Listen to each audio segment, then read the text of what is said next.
Hola chicos, bienvenidos a mi YouTube channel estas no son las circunstancias en las que me gustaría veros, pero esto es lo que tenemos y tenemos otro vídeo para hablar ahora de las soluciones para los problemas del medio ambiente que ya aprendisteis con vuestro Quizlet, okay?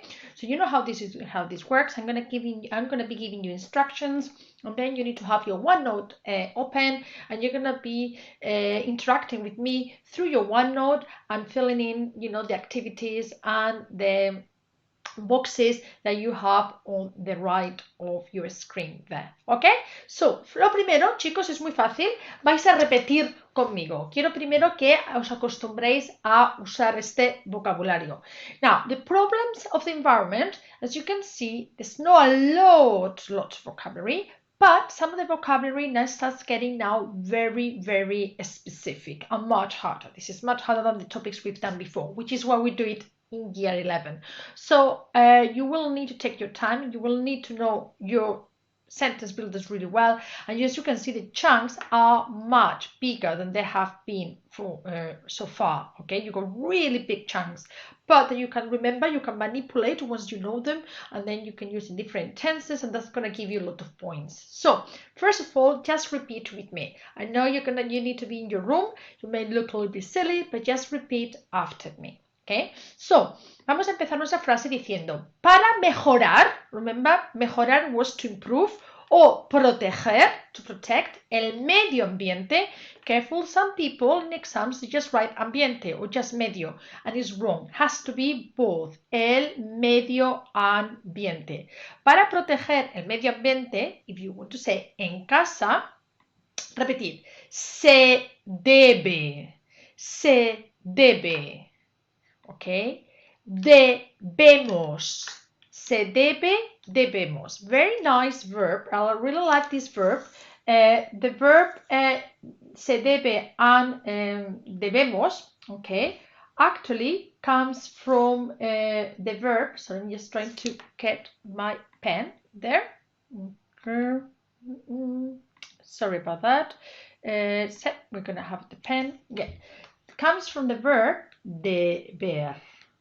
Okay, it's a verb, a verb, and the verb is like saying must or to must, although in English you don't say to must, it's the verb. So to say I must, how did you think it would be? Remember, we take that off, and to say I must would be debo, exactly. So that's why when we say debemos, a verb, we must. Now, have you noticed here we got a se here?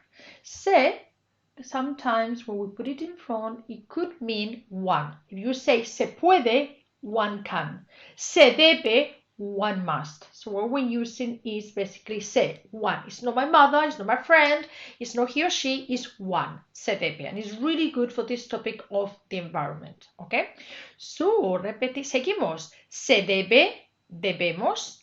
Tenemos que, we know this one. Remember, tengo que. We know that one. A really cool one, which we learned in year 9 with the topic of transport. Hay que. Remember, hay que pensar en el medio ambiente. So you really can use a sentence now. Hay que, I'm going to write it down. Pensar en el medio ambiente. This is something we learned in year 9. Okay? Se debería, very similar to debe, but if we write it in the conditional, remember deber plus ir then becomes conditional, then it changes the meaning. It's a really good verb, and I mean should. So to say one should would be se debería. To say we should, because it's we, deberíamos. Can you see you got the amos there? And if you want to say I should, how do you think it would be? That's it. Debería. Because remember, the conditional, the first and the third person is the same. So this is really nice words that you can use here. Se debe, debemos, tenemos que, hay que, se debería, deberíamos. All these are always followed by infinitive. How lovely is that? So let's repeat with me. Okay. Tirar basura a los contenedores. Repeat. Apagar las luces cuando salimos de una habitación. The verb salir could mean to go out, but also could mean to leave. like you said, especially when, okay, it is followed, okay, by the. So we got the followed by there. It doesn't mean now to go out. Now it's going to mean, okay, leave. Okay, so that's quite an important one.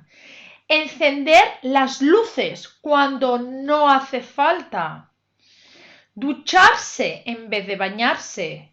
Reciclar el plástico y el vidrio. I can see a little mistake here, so say vidrio, okay? Reciclar el plástico y el vidrio. Desenchufar los electrodomésticos cuando no los usamos. Malgastar el agua. Ahorrar electricidad. Cerrar el grifo cuando nos lavamos los dientes.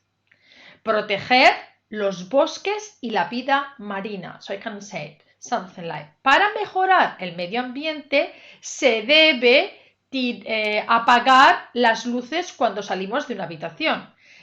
Debemos tirar basura a los contenedores. Tenemos que reciclar el plástico y el vidrio.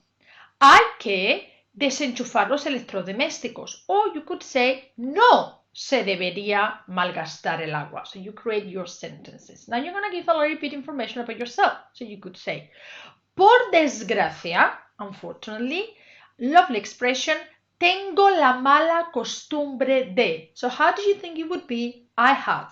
Obviously, tengo, everybody knows this is going to be I have.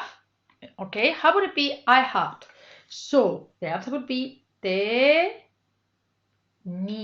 Muy bien, tenía. Or even tuve, because you're talking about a habit. Normally, it makes sense to say the imperfect. So better to say tenía, if you're talking about the past. Tenía la mala costumbre de malgastar el agua en la comida. Now, this is a really love one. Dejar el grifo abierto cuando me lavo los dientes. Okay, so dejar means to leave. So when we talk about to leave, so that means to leave the tap abierto, to leave the tap on, literally to leave the tap open. Okay, if you notice when you're talking about the tap, okay, we got to say to turn off in Spanish, we got apagar, but when we're talking about taps, we are talking about cerrar el grifo. Okay, you see, we say to close the tap.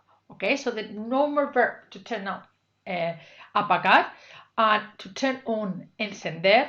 And when we talk about the tap, we talk about cerrar el grifo, or if I want to talk about to turn on the tap, how do you think? To cerrar. Cerrar is to close, so to open was abrir. So remember, abrir, to open, but abrir el grifo would be to turn on the tap. And then we got desenchufar, which means a little bit like to turn off as well, la apagar.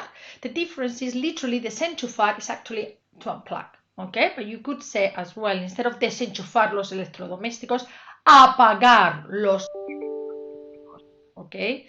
So that's basically what it is there.